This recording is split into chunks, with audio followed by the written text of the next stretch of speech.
Good afternoon students, मैं संदीप कुमार शुक्ला आप सभी के साथ computer aided design and manufacturing subject को डिस्कस कर रहा हूं। पिछले वीडियोज़ में हम लोग शायद एडवांटेज ऑफ सिम पढ़ रहे थे, उसी समय अचानक थोड़ी सी मिसलीड हो गई और वीडियोज़ डिस्कनेक्ट हो गई थी। हमारा एक दो टॉपिक रह गया था उस वीडियोज़ में जो हम यहाँ पर कवर कर ले रहे हैं, तो आप लोग प्लीज़ इसे ढंग से देख लेना। और हम वीडियोज़ में आगे बढ़ें इससे पहले आप लोगों से मुझे एक बात कहनी है। सबसे पहले तो आपको सॉरी, क्योंकि पिछले जो वीडियोज़ बने हैं वो हमने देखा है, उनकी क्वालिटीज़ बिल्कुल भी ठीक नहीं है, उनको देख पाना थोड़ा मुश्किल काम है।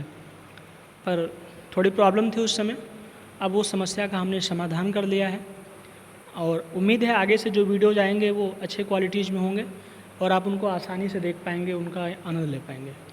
ठीक है, तो अभी ये जो 4-5 वीडियोज़ हैं प्लीज़ इनको किसी तरह से एडजस्ट कीजिए और हमारा उद्देश्य है कि आप कम से कम इन जो सब्जेक्ट को थोड़ा सा समझ पाएँ और उनके जो शॉर्ट्स पॉइंट आपके दिमाग में जाएं, ताकि उनके बारे में आप जब भी कहा जाए तो आप आसानी से लिख सकें।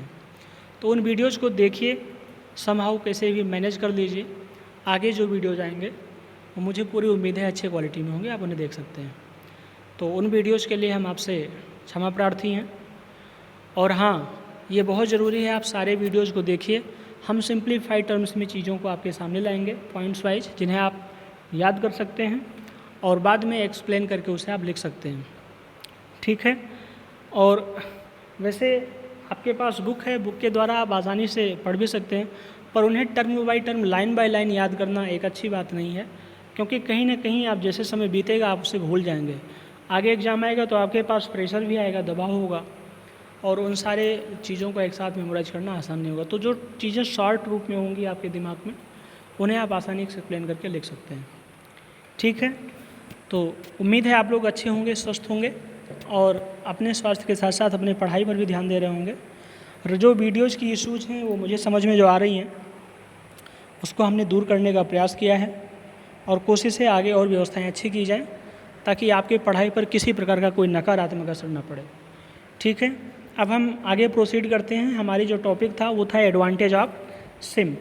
हमने देखा था कि सिम अर्थात कंप्यूटर इंटीग्रेटेड मैन्युफैक्चरिंग, इसके लाभ क्या हैं, इससे हमें क्या फ़ायदा होने वाला है। तो आप जानते हैं ये ऐसी चीज़ें हैं जिसके बारे में आप जितना भी लिखें अच्छे से लिख सकते हैं, जितना सोच पाएँ, जितना सोचेंगे उतना अच्छे से लिख सकते हैं। ठीक, तो इसमें आपको सोचना है और सोच तभी पाएंगे जब आप इसे एक बार सुन लेंगे किसी के द्वारा, कहीं उसने आपको अच्छे से समझा दिया हो। ठीक है, क्योंकि हमने कहा था जो हमारा सिम है इसमें मेजर 3 पोर्शन होते हैं। पहला था डिज़ाइन का पोर्शन, जिसे हमने कैड के द्वारा कवर किया था। दूसरा इसमें मैन्युफैक्चरिंग का पोर्शन था, प्रोडक्शन का, या जिसे हमने कैम के द्वारा कवर किया था।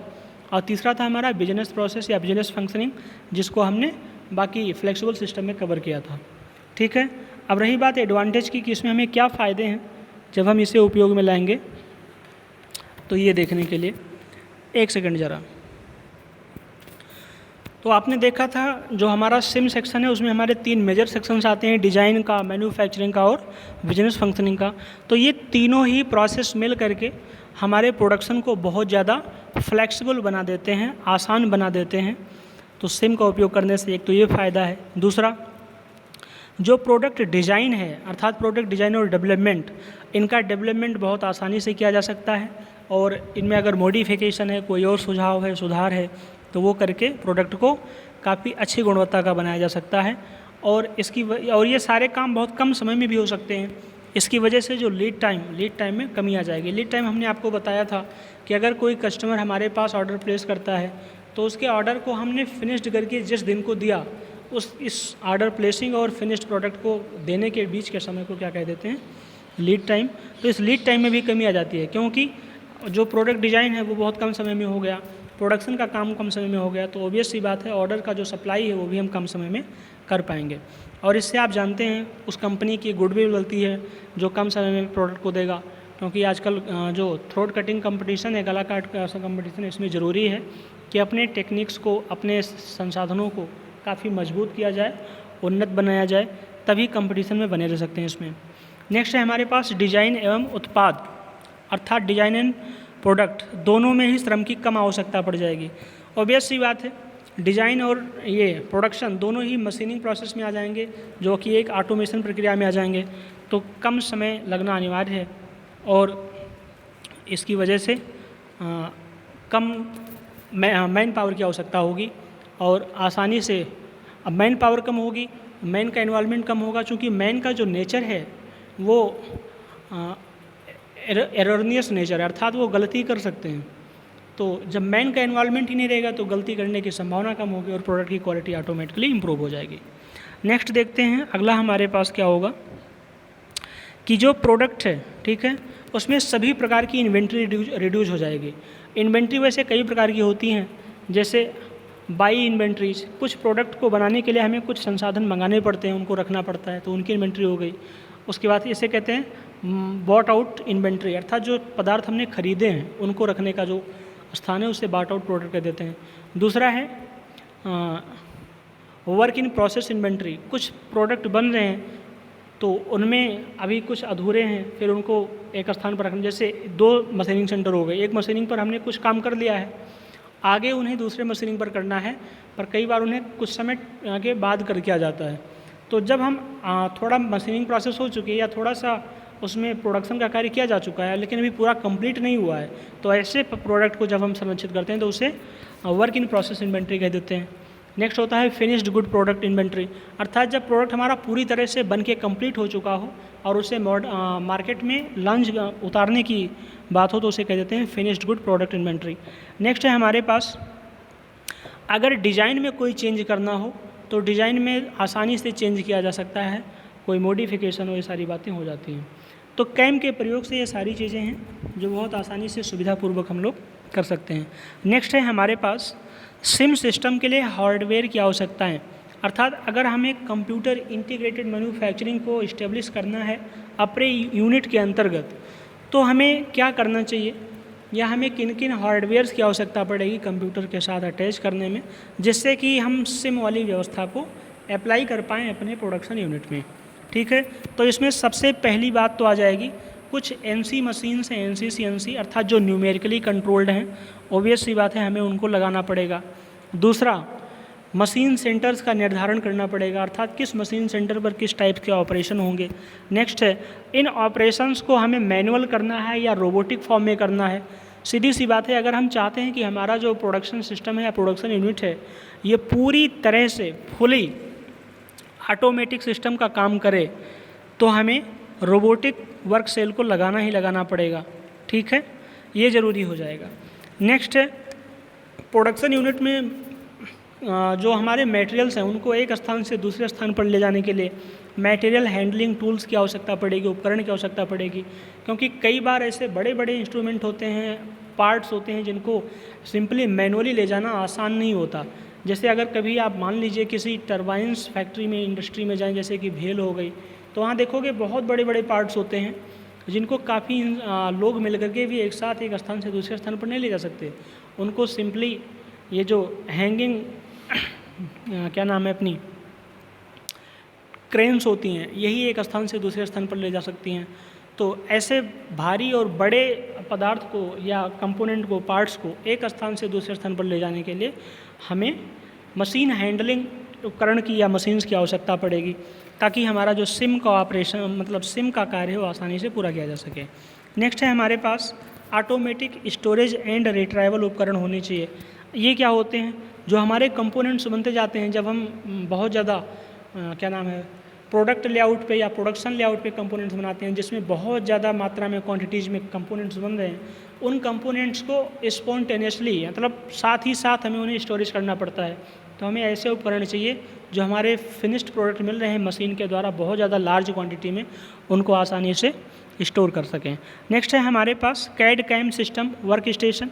सीधी सी बात है, बिना डिज़ाइन के कोई भी प्रोडक्ट बनना संभव नहीं है, और अगर सिम प्रोसेस हम अपनाना चाहते हैं अपने प्रोडक्शन यूनिट में तो हमें कैड कैम तो मस्ट इंस्टॉल करना पड़ेगा, ये वर्क स्टेशन तो बनाना ही पड़ेगा, ताकि उस जगह पर हमारे प्रोडक्ट की डिज़ाइन आसानी से हो सके, और अगर डिज़ाइन में कोई सुधार, कोई इम्प्रूवमेंट की आवश्यकता है तो उसे भी आसानी से किया जा सके। तो ये सारे पॉइंट्स आप ऐसे पॉइंट वाइज लिखेंगे अपने एग्जाम में, और इसमें एक एक दो लाइनें ऐड कर देना है, इनको थोड़ा सा एक्सप्लेन कर देना है। ठीक है, नेक्स्ट है हमारे पास प्रिंटर, प्लॉटर, बारकोड रीडर या स्कैनर।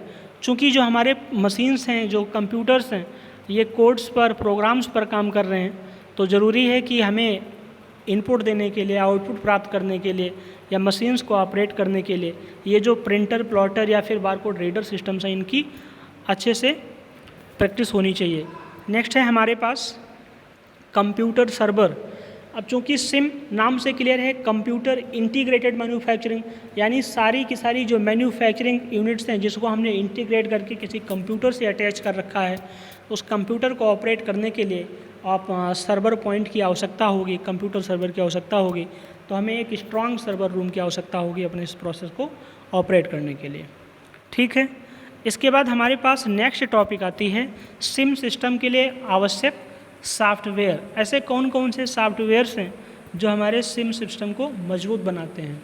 सिम में आपने देखा बहुत सारे कार्य होने हैं, तो इन कार्यों को इंडिविजुअली चलाने के लिए अलग अलग सॉफ्टवेयर लगते हैं, जिसी को हम सिम सिस्टम के सॉफ्टवेयर कह देते हैं। जैसे कि हमारे पास है एक MIS, यानी कि मैनेजमेंट इंफॉर्मेशन सिस्टम, अर्थात एक ऐसा सिस्टम होना चाहिए जिससे कि अगर कोई भी सूचना हमें ट्रांसफ़र करनी हो हमारे मैनेजमेंट में, तो वो आसानी से एक स्थान से दूसरे स्थान पर रिप्लेस हो जाए। ठीक है, एक स्थान से दूसरे स्थान पर पहुंच जाए, चाहे वो टॉप मैनेजमेंट लेवल से हो या फिर वर्कशॉप फ्लोर, अर्थात जहाँ पर ग्राउंड लेवल पर कर्मचारी काम कर रहे हैं, यहाँ पर अगर हमें इन्फॉर्मेशन देनी हो तो वो इन्फॉर्मेशन बहुत आसानी से बिना किसी बैरियर के सीधा पहुँच जाए।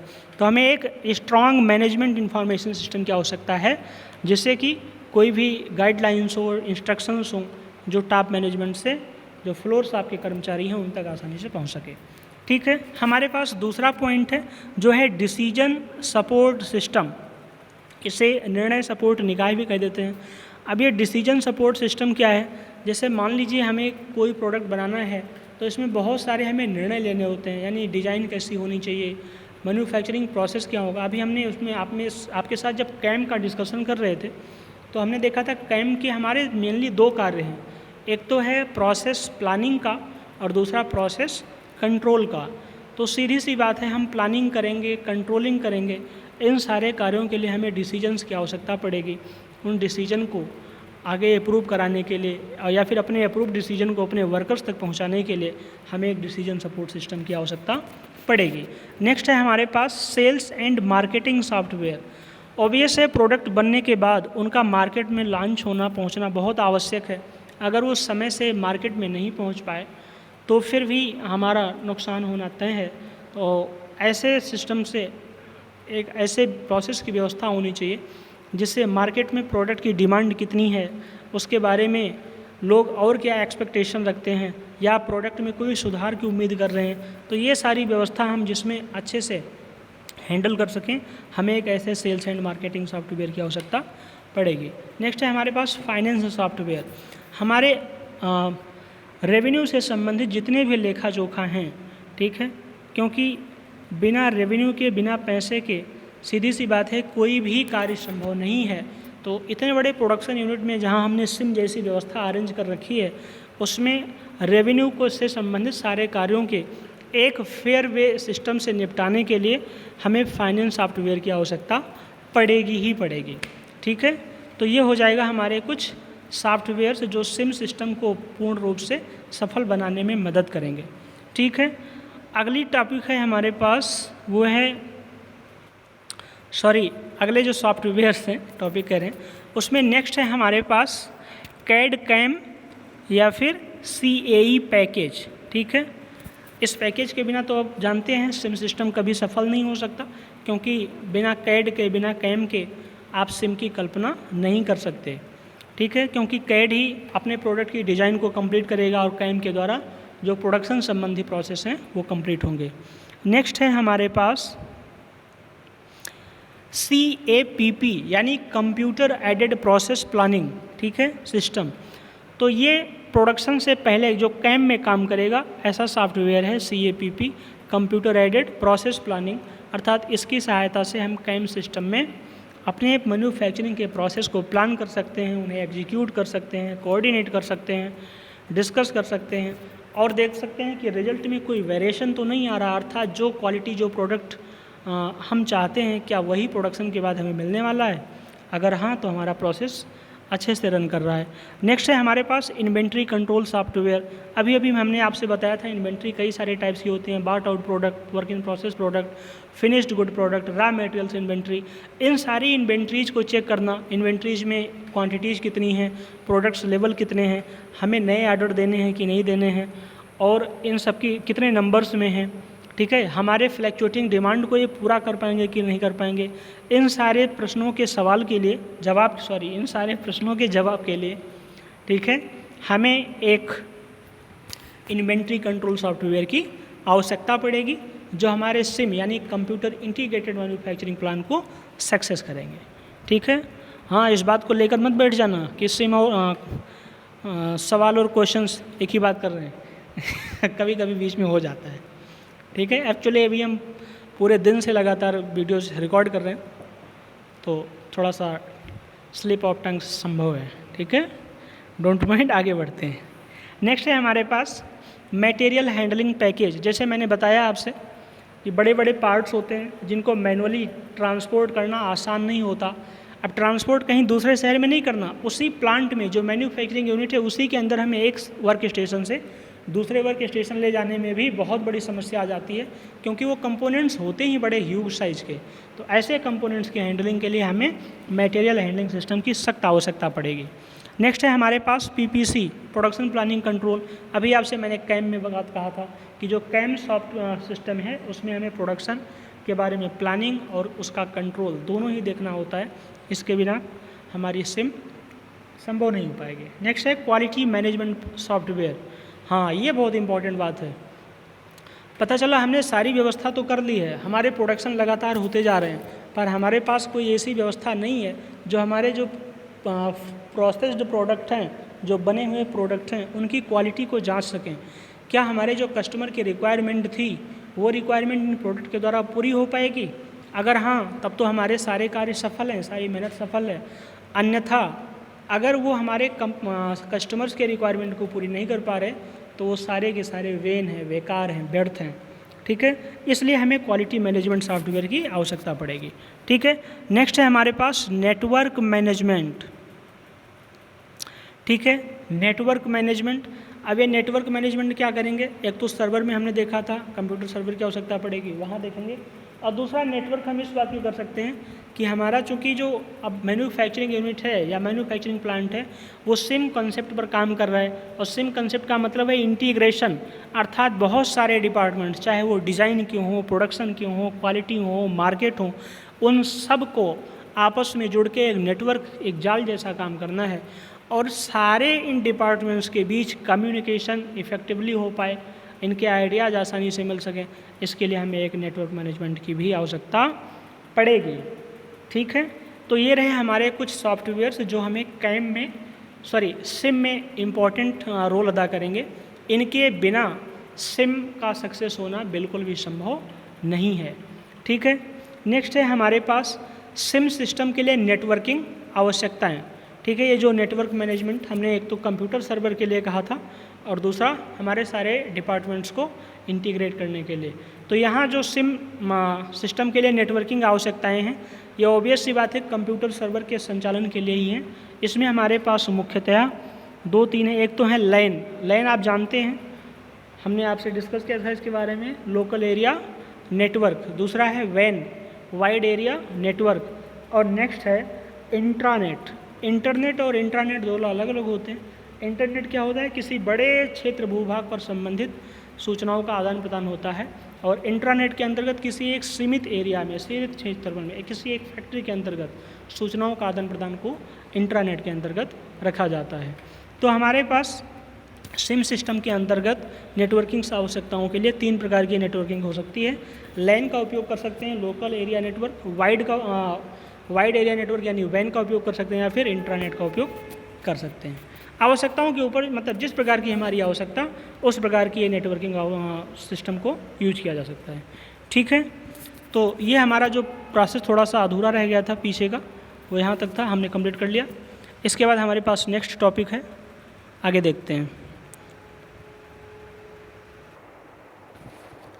तो नेक्स्ट टॉपिक है हमारी उत्पादन चक्र और कैड कैम, यानी product cycle and CAD CAM. ठीक है, ये हमारी नेक्स्ट टॉपिक है। अब हमें देखना है कि प्रोडक्ट साइकिल क्या होती है और उसके बाद इसमें कैड कैम का क्या अहम योगदान है, ये सारी बातें हमें इसमें देखना है। ठीक है, तो अब सबसे पहली बात है प्रोडक्ट साइकिल, यानी प्रोडक्ट की हम बात कर रहे हैं। प्रोडक्ट के निर्माण से लेकर के और उसके डिस्पोजल तक की बातों को हम किस में देखेंगे, प्रोडक्ट साइकिल के अंतर्गत देखेंगे। ठीक है, अब ज़रूरी बात है, अगर हमें कोई प्रोडक्ट बनाना है तो सबसे पहले हमें क्या करना पड़ेगा, उस प्रोडक्ट की डिज़ाइन देखनी पड़ेगी। ठीक है, बिना डिज़ाइन के प्रोडक्ट बनना संभव नहीं है और ना ही हमारे पास उसका कोई उपयोग हो पाएगा, सार्थक उपयोग हो पाएगा। तो प्रोडक्ट साइकिल में डिज़ाइन का हमारे पास बहुत ही महत्वपूर्ण उपयोग है। ठीक है, और प्रोडक्ट साइकिल जैसे नाम से क्लियर है, इसमें क्या होता है, प्रोडक्ट के उत्पादन के लिए डिज़ाइन से लेकर के और उसके डिस्पोजल तक की घटनाओं का प्रबंधन यानी मैनेजमेंट किया जाता है। इसे प्रोडक्ट लाइफ साइकिल कह देते हैं। ठीक है, तो प्रोडक्ट लाइफ साइकिल में क्या होता है, किसी पदार्थ के उत्पादन की शुरुआत से लेकर के उसके डिस्पोजल तक की घटनाओं का क्रमबद्ध सिलसिलेवार समायोजन यानी मैनेजमेंट क्या कहा जाएगा, प्रोडक्ट लाइफ साइकिल कहा जाएगा। ठीक है, अब किसी प्रोडक्ट का लाइफ साइकिल बिल्कुल उसी प्रकार होता है जैसे कि मनुष्य का लाइफ साइकिल होता है। जैसे मानव का जन्म होता है, फिर मानव का धीरे धीरे विकास होता है, डेवलपमेंट होता है। एक समय ऐसा आता है मानव अपनी चरम अवस्था पे पहुंच जाता है, उस समय उसके अंदर सारी क्वालिटियाँ आ जाती हैं, वो मजबूत हो जाता है, स्ट्रेंथ हो जाता है, काम कर सकता है। और उसके बाद धीरे धीरे जैसे समय बीतता है तो मनुष्य अपने उन सारी शक्तियों को खोता चला जाता है, क्वालिटीज़ को खोता जाता है। इसी प्रकार प्रोडक्ट में भी होता है। प्रोडक्ट पहले क्रिएट किए जाते हैं, ठीक है, इमेजिनेशन के द्वारा उनकी डिज़ाइन होती है, वो बनते हैं। उसके बाद लगातार उनमें सुधार किए जाते हैं जिससे उनकी क्वालिटीज़ बहुत ज़्यादा बढ़ चुकी होती है। और उसके बाद समय बीतने के साथ उस मार्केट में उस कार्य के लिए नए प्रोडक्ट, नए ऑप्शंस आ जाते हैं और जो पुराना प्रोडक्ट है वो ऑटोमेटिकली धीरे धीरे आउटडेटेड होता चला जाता है और अपनी जो क्षमताएं उसको खोता जाता है। जो लोगों के आवश्यकताओं को पूरी कर सकता था उसे समाप्त कर देता है और अंत समय एक ऐसा आता है प्रोडक्ट पूरी तरह से ऑब्सलीट यानी अप्रचलित हो जाता है, ख़त्म हो जाता है। ठीक है, तो इसमें हम यही सारी बातें देखेंगे कैसे कैसे कार्यस्थल की शुरुआत होती है। तो जैसे आपने देखा कि जो उत्पादन जीवन चक्र प्रबंधन यानी प्रोडक्ट लाइफ साइकिल मैनेजमेंट, ऐसे कह सकते हैं, उत्पादन जीवन चक्र प्रबंधन, प्रोडक्ट लाइफ साइकिल मैनेजमेंट, और इसमें कैड कैम का उपयोग। तो ये क्या था, किसी उत्पाद के आरंभ से लेकर उसके अंत तक की सभी घटनाओं का प्रबंधन होता है। ठीक है, जो कि एक मानव के लाइफ साइकिल के समान ही होता है। जैसे मानव पहले जन्म लेता है, फिर धीरे धीरे ग्रो करता है, फिर मैच्योरिटी पर पहुंचता है और उसके बाद फाइनली डिक्लाइन हो जाता है, समाप्त हो जाता है। उसी प्रकार हमारा प्रोडक्ट है, पहले वो बनाया जाता है, क्रिएट होता है, उसके बाद उसे ग्रो करते हैं अर्थात उसमें लगातार इम्प्रूवमेंट करते हैं। एक स्टेज ऐसे आती है कि उसमें सारी इम्प्रूवमेंट हो चुके होते हैं और अपने क्वालिटी के सर्वोच्च स्तर पर होता है। उसके बाद धीरे धीरे उस कार्य को या उसी फंक्शंस को प्रतिपादित करने के लिए किसी नए कंपोनेंट का जन्म हो जाता है और धीरे धीरे ये पुराना वाला कंपोनेंट अपने एबिलिटीज़ को खोता जाता है और लास्ट में एब्सोल्यूट यानी अप्रचलित हो जाता है। तो ये हो जाते हैं प्रोडक्ट लाइफ साइकिल के बारे में। ठीक है, आगे अगर आपसे बात करें तो अब प्रोडक्ट लाइफ साइकिल के अंतर्गत कैड और कैम सॉफ्टवेयर का क्या उपयोग है, क्या महत्वपूर्ण काम है। तो आप जानते हैं जो हमारा कार्य है प्रोडक्ट लाइफ साइकिल में, इसमें प्रोडक्ट के निर्माण से लेकर डिस्पोजल तक का काम है। तो प्रोडक्ट के निर्माण के सबसे पहले हमें क्या चाहिए, प्रोडक्ट की डिज़ाइन की आवश्यकता पड़ेगी और डिज़ाइन का काम कौन करेगा, कैड सॉफ्टवेयर करेगा। उसके बाद जब डिज़ाइनिंग प्रोसेस पूरी तरह से कंप्लीट हो जाएगी तो उसके मैन्युफैक्चरिंग की आवश्यकता होगी। मैन्युफैक्चरिंग का काम कौन करेगा, कैम सॉफ्टवेयर करेगा। प्रोडक्ट जब मैन्युफैक्चर भी हो जाएगा उसके बाद हमें फिर उसे आगे मार्केट में सर्वाइव करना है, मार्केट में भेजना है, फिर उसकी क्वालिटी वगैरह चेक करनी है और इन सब के बाद फिर प्रोडक्ट का डिस्पोजल, ये सारी बातें हमारे कैड कैम में आ जाएंगे। ठीक है, कैड और कैम सॉफ्टवेयर के उपयोग से किसी भी प्रोडक्ट के लाइफ साइकिल का पूर्ण रूप से नियंत्रण किया जा सकता है। ठीक है, यदि कैड कैम का उपयोग किया जाता है तो वह अपनी गुणवत्ता को, ठीक है, बहुत हाई लेवल पर बनाए रखेंगे और इस गुणवत्ता को मेंटेन करने के लिए समय और पैसे दोनों की ही बचत हो सकती है। समय की बचत क्यों? क्योंकि कार्य हमारा ऑटोमेटिक सिस्टम से होगा। और पैसे की बचत क्यों? क्योंकि मैनुअल इंटरफेरेंस कम होगा, मशीनी उपकरण ज़्यादा। हालांकि ये प्रोसेस थोड़ी सी शुरुआत में इस्टेब्लिशमेंट में थोड़ा महंगी ज़रूर है, लेकिन बाद में ये काफ़ी आसान हो जाती है। ठीक है, इसके अलावा जब किसी उत्पाद को बनाने के विषय में सोचा जाता है, ठीक है, उसी समय से प्रोडक्ट की लाइफ साइकिल की प्रक्रिया शुरू हो जाती है। ठीक है, जैसे हमने मान लिया कि हमें एक टेबल का निर्माण करना है, तो जिस समय से हम टेबल के निर्माण के बारे में सोचना शुरू करेंगे, उस प्रोडक्ट की लाइफ साइकिल का प्रारंभ भी वहीं से हो जाता है। ठीक है, अब किसी प्रोडक्ट के लाइफ साइकिल में कई सारे चरण हो सकते हैं, ठीक है, वो हम देखेंगे। लेकिन उसके पहले चलो प्रोडक्ट की लाइफ साइकिल आपको बता देते हैं, चरण क्या क्या होगा। तो सबसे पहली तो बात है, प्रोडक्ट को अगर बनाना है तो हमें डिजाइन प्रक्रिया की आवश्यकता पड़ेगी। बिना डिजाइन के तो कार्य हो नहीं पाएगा। ठीक है, अब हमारे जो भी कार्य हैं, ठीक है, वो सारे के सारे प्रोडक्ट को बनाने के क्रम में आ जाएंगे। तो प्रोडक्ट लाइफ साइकिल के अंतर्गत निम्नलिखित चरण आ जाएंगे। पहला आ जाएगी प्रक्रिया योजना, ठीक है, प्रोसेस प्लानिंग, अर्थात प्रोडक्ट को बनाने की हम प्लानिंग करेंगे। ठीक है, मोटी मोटी इन्फॉर्मेशन जो हैं, मतलब जर्नल इन्फॉर्मेशन इकट्ठा करेंगे। उसके बाद जब हम ये सेट कर लेंगे कि हमें बनाना कैसे है, किस प्रकार से बनाना है, फिर हमें प्रोडक्ट की डिज़ाइन की आवश्यकता पड़ेगी। तो दूसरा आ जाएगा हमारा प्रोडक्ट डिज़ाइन। तीसरा आ जाएगी प्रोसेस प्लानिंग, यानी अब जो प्रोडक्ट बनाना है वो किस स्टेप्स में, किस प्रोसेस में, किस मशीनिंग के द्वारा, कैसे प्रोसेस में बनाना है। फिर उत्पादन, उसका प्रोडक्शन करेंगे। फिर एक गुणवत्ता नियंत्रण यानी क्वालिटी कंट्रोल, जो प्रोडक्ट बन रहा है कि आपने वो फंक्शंस को परफॉर्म कर पाएगा इफ़िशिएंटली। नेक्स्ट है, अगर क्वालिटी में भी ये उत्तम है तो फिर आगे हमें मार्केट में भेजने के लिए विक्रय और वितरण यानी सेल एंड डिस्ट्रीब्यूशन के लिए देखना पड़ेगा। और नेक्स्ट है उपभोक्ता प्रतिक्रिया, जो हमारे कस्टमर्स हैं उनके फीडबैक, सेटिस्फैक्शन लेवल को चेक करेंगे। तो किसी प्रोडक्ट के लाइफ साइकिल के अंतर्गत ये सारी बातें आती हैं।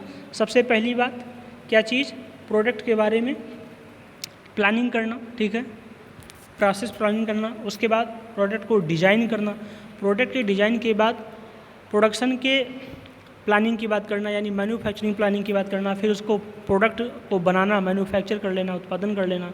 उसके बाद क्वालिटी को चेक करना और फिर फाइनली उसे कस्टमर के पास या कस्टमर का फीडबैक लेना कि वो प्रोडक्ट से क्या उम्मीद रखते हैं, क्या उनके उम्मीदों को प्रोडक्ट ने सेटिस्फाई किया या उन्हें कुछ और इच्छाएं हैं। ये सारी बातें जानते हैं जो कि प्रोडक्ट में डेवलपमेंट के लिए या फिर उसके आने वाले नए मॉडिफिकेशंस के लिए ज़रूरी होते हैं।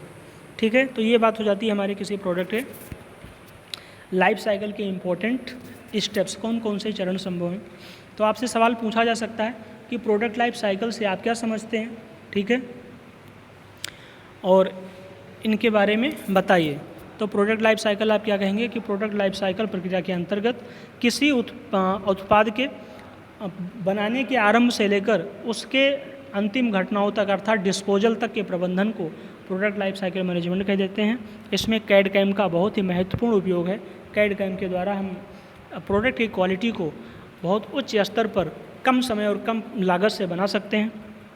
ठीक है, इसके अलावा प्रोडक्ट हमारा बनने से लेकर के डिस्पोजल तक कई सारे चरण से होकर गुजरता है।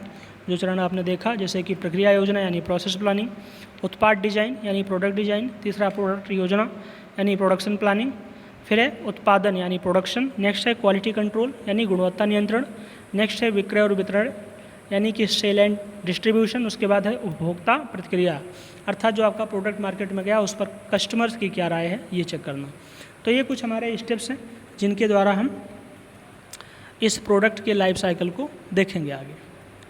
ठीक है, अब खास बात ये आती है कि अगर हम कोई भी प्रोडक्ट बनाना चाहते हैं, ठीक है, तो हमें मुख्यतः दो धाराओं से गुजरना पड़ेगा। पहला है डिजाइन प्रक्रम और दूसरा है उत्पादन प्रक्रम अर्थात डिजाइन प्रोसेस और प्रोडक्शन प्रोसेस। अब जो हमारा डिजाइन प्रोसेस है इसे मुख्यतः हम दो पार्ट्स में बांट देते हैं, एक होता है सिंथेसिस और दूसरा होता है एनालिसिस।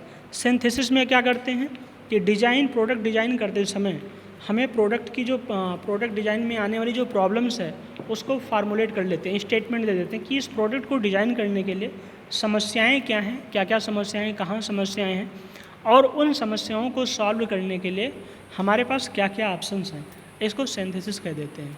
और इन्हीं का फिर हम विश्लेषण करते हैं कि जो हमारी समस्या है और उसको सॉल्व करने के लिए ये जो ऑप्शंस हैं, जो तरीके हैं, उनमें से कौन सा तरीका बेस्ट है हमारी समस्या को सॉल्व करने के लिए।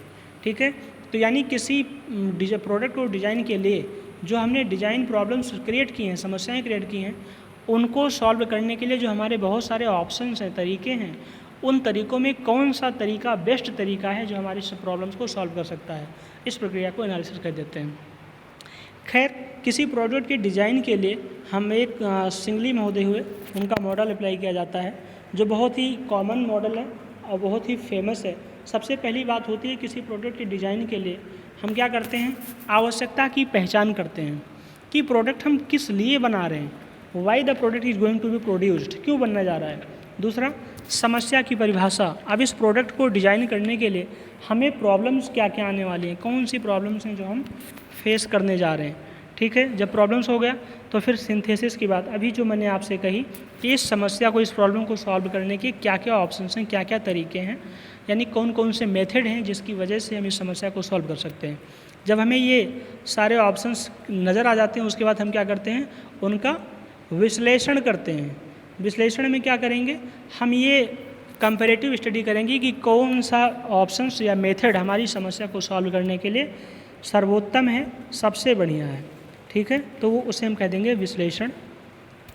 उसके बाद है विश्लेषण एवं अनुकूलन समझते हैं, यानी ऑप्टिमिस्टिक करते हैं कि सबसे उत्तम उसमें ऑप्शन कौन रहेगा। फिर है मूल्यांकन, यानी इवोल्यूशन करेंगे कि जो हमारा कार्य है वो हमारे मानकों के अनुसार चल रहा है कि नहीं। और लास्ट में प्रदर्शन, यानी डिज़ाइन को हम पूरी तरह से प्रिपेयर करेंगे। तो ये हो जाते हैं डिज़ाइन प्रक्रिया के प्रोसेस। उसके बाद प्रोडक्शन प्रोसेस तो आप जानते ही हैं। अब प्रोडक्शन प्रोसेस में चीज़ें बहुत सारी आएंगी, जैसे पहले प्रोसेस को प्लान करना, फिर कंट्रोल करना। तो अब अगर इस पूरे प्रोडक्ट साइकिल को एक हम चार्ट के रूप में देखना चाहें तो हमें कुछ इस प्रकार से नज़र आएगा। ठीक है, बाकी हमने जो भी अभी आपसे डिज़ाइन प्रक्रिया के बारे में बात की थी, ठीक है, वो सारे इसमें डिटेल से लिखे हैं, आप एक बार देख सकते हैं, पढ़ सकते हैं। हम आपसे ज़रा इस प्रोडक्ट लाइफ साइकिल के चार्ट को डिस्कस कर देते हैं। तो सबसे पहली बात क्या होगी, हमारे पास डिज़ाइन प्रोसेस। हम क्या करेंगे, डिज़ाइन करेंगे अपने प्रोडक्ट को। प्रोडक्ट डिज़ाइन फाइनल होने के बाद अब हम उसके मैन्युफैक्चरिंग के लिए प्लान करेंगे, प्रोसेस प्लान करेंगे, तो आ जाएगा प्रोसेस प्लानिंग। प्रोसेस प्लानिंग में हमारे पास कई सारी आएंगे, जैसे प्रोडक्शन प्लानिंग, अर्थात किस रूप से प्रोडक्ट बनाना है। फिर design and procurement of new tools, हमारे जो टूल्स बनेंगे इसको मैन्युफैक्चर करने के लिए, उसके बारे में। फिर है ऑर्डर मटेरियल, रॉ मटेरियल्स वगैरह हमें चाहिए, उसके लिए ऑर्डर। नेक्स्ट है हमारे पास जो न्यूमेरिकल कंट्रोल मशीन है, जैसे कि NC, CNC, DNC, इनकी आवश्यकता पड़ेगी। ठीक है, इसके लिए हम देखेंगे अपने पास। उसके बाद हमारे पास है प्रोडक्शन। इन सारे प्लानिंग के बाद, यानी प्रोडक्शन प्लानिंग, प्रोसेस प्लानिंग में क्या देखेंगे, प्रोडक्शन प्लानिंग देखेंगे, किस प्रकार से हमें प्रोडक्शन करना है। फिर जो टूल्स हैं उनको कैसे डिज़ाइन करेंगे, कहाँ से ऑर्डर देना है, रॉ मटेरियल्स कहाँ से मंगाएंगे। ठीक है, उसके अलावा किस मशीन पर काम करना है, कन्वेंशनल मशीन पर काम करना है। कन्वेंशनल मतलब जो परंपराओं से यूज करती आ रही हैं, जैसे कि लेथ वगैरह हो गई, ये कन्वेंशनल मशीनिंग में आती हैं। या फिर जो मॉडर्न NC मशीन्स हैं इनका उपयोग करेंगे। ठीक है, ये सारी प्रक्रिया तय हो जाने के बाद हम प्रोडक्ट का क्या कर देते हैं, प्रोडक्शन कर देते हैं।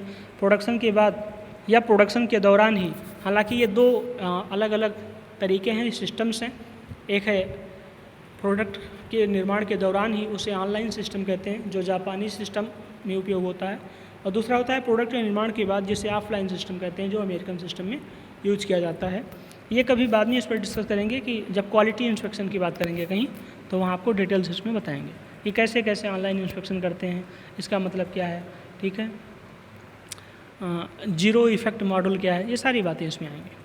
उसके बाद है क्वालिटी कंट्रोल। जब हमने चेक कर लिया फिर हम उसको पैकेज कर देते हैं, अर्थात हमारा पता चला क्वालिटी बहुत अच्छे लेवल की आई है प्रोडक्ट में, तो नेक्स्ट टर्म क्या आएगा, उसको पैकेज करना ताकि मार्केट में भेजा जा सके। फिर उसकी शिपिंग कर देते हैं, अर्थात मार्केट में भेज देते हैं। उसके बाद मार्केटिंग, यानी जो हमारे रिटेलर्स डीलर्स वगैरह होते हैं वो प्रोडक्ट को कस्टमर तक सप्लाई कर देते हैं। ठीक है, और उसके बाद फिर शुरू हो जाएगा डिज़ाइन नीड, डिज़ाइन प्रोसेस। तो इसी पूरी प्रक्रिया को क्या कहते हैं, प्रोडक्ट लाइफ साइकिल। ध्यान से देखिए, डिज़ाइन से शुरू हुआ था, डिज़ाइन पर आके समाप्त हो गया। डिज़ाइन सबसे पहले हमने प्रोडक्ट के बारे में सोचा, उसके बाद फिर प्रोसेस प्लानिंग। प्रोसेस प्लानिंग में 3, production planning, tools, materials, market, फिर मशीन्स। उसके बाद जब प्रोडक्शन किया, फिर क्वालिटी चेक किया, फिर उसे पैकेज किया, फिर शिपिंग किया और फिर मार्केटिंग किया। उसके बाद जब मार्केटिंग किया तो फिर हमने कस्टमर्स के फीडबैक लिए और उसके बाद हमें जो जानकारियाँ मिली उसके अनुसार दोबारा प्रोडक्ट में अपने डिज़ाइन को अप्लाई किया। तो इस प्रकार से ये पूरी प्रोसेस हमारी क्या आ जाएगी, प्रोडक्ट लाइफ साइकिल के अंतर्गत आ जाएगी। तो अगर कोई पूछे प्रोडक्ट लाइफ साइकिल क्या है, तो किसी प्रोडक्ट के निर्माण से लेकर के उसके डिस्पोजल तक के, यानी उसके समाप्ति तक के सारे प्रक्रियाओं को स्टेप बाय स्टेप कार्य करने की और उसे मैनेज करने की प्रक्रिया ही प्रोडक्ट लाइफ साइकिल कहलाती है। प्रोडक्ट लाइफ साइकिल किसी प्रोडक्ट के डिज़ाइन से शुरू होती है और फिर जाकर के डिज़ाइन पर ही समाप्त हो जाती है, जो कि बीच के स्टेप से होकर गुजरती है। बीच के स्टेप्स हो जाएंगे प्रोसेस प्लानिंग में प्रोडक्शन प्लानिंग, मशीन, मटेरियल, सब आपने देखा। फिर प्रोडक्शन, फिर क्वालिटी कंट्रोल, फिर पैकेजिंग, फिर शिपिंग, फिर मार्केटिंग और लास्ट में कस्टमर फीडबैक के आधार पर दोबारा उसमें डिज़ाइन नीड्स और डिज़ाइन प्रोसेस शुरू कर देंगे। तो ये पूरी प्रक्रिया थी हमारी किसी प्रोडक्ट के लाइफ साइकिल की। ठीक है, नेक्स्ट आगे देखते हैं। वही सारी बातें जो हमने कहा, इसमें ये लैंग्वेज रूप में इसी को लिख दिया गया है। ठीक है, ये हो जाती हैं। तो हमारा आज का कार्य यहीं समाप्त करते हैं इस पार्ट्स में, जो हमारा था प्रोडक्ट लाइफ साइकिल। तो इसे एक बार सुनना, उसके बाद इन टॉपिक्स को अगर चाहें तो शॉर्टर्स में यूज कर सकते हैं। ठीक है, कहीं उनका शॉर्ट नोट्स बना सकते हैं और इनके बारे में छोटी छोटी 2-2 लाइनों में आप लिख सकते हैं एग्ज़ाम के अंतर्गत। हाँ, ये डायग्राम बहुत इंपॉर्टेंट है, याद रखना, आप डायग्राम ज़रूर बनाना, क्योंकि ये डायग्राम ही पूरे जो सेंट्रल आइडिया है इस टॉपिक के बारे में डिपिक्ट कर देते हैं, चित्रित कर देते हैं। तो आपको बिल्कुल भी परेशान नहीं होना है, टॉपिक आसान रहेगी, आसानी से आप कर सकते हैं। ठीक है, हाँ, हमें आपके एक बात और करना है आपके साथ, तो हमें अटेंडेंस आप लोगों की बिल बहुत ही कम मिल पा रही है। तो आपसे ये रिक्वेस्ट है, वीडियो देखने के बाद कमेंट बॉक्स में जा कर के अपना नाम, रोल नंबर और सेमेस्टर ये ज़रूर मेंशन करें। हमने आपको प्रोसेस बता दिया था, तरीका किस प्रकार से करना है, एक बार आज फिर से बता दे रहा हूँ। मान लीजिए किसी का नाम है राम, तो वैसे लिखेगा राम / रोल नंबर मान लेते हैं उसका है 0036, यूनिवर्सिटी रोल नंबर जो भी है, याद रखना बोर्ड वाला रोल नंबर, और उसके बाद / सेमेस्टर, तो 4th सेम में हैं आप तो लिख देना 4th सेम MERAC। इस प्रकार से आप अपना अटेंडेंस दे देना। ठीक है, अपना ध्यान रखिएगा और पढ़ाई के साथ थोड़ी बहुत मौज मस्ती चलती है, नो डाउट, लेकिन ये ज़रूरी है कि ज़्यादा इम्पोर्टेंस, ज़्यादा फोकस आप अपनी स्टडी पर करें। सीधी सी बात है, टाइम अचानक से निकल जाएगा और आपके पास फिर उसे सुधारने के लिए टाइम नहीं मिलेगा। ठीक है, तो बाकी आप लोग समझदार हैं और आज हम यहीं तक करते हैं। Thank you so much.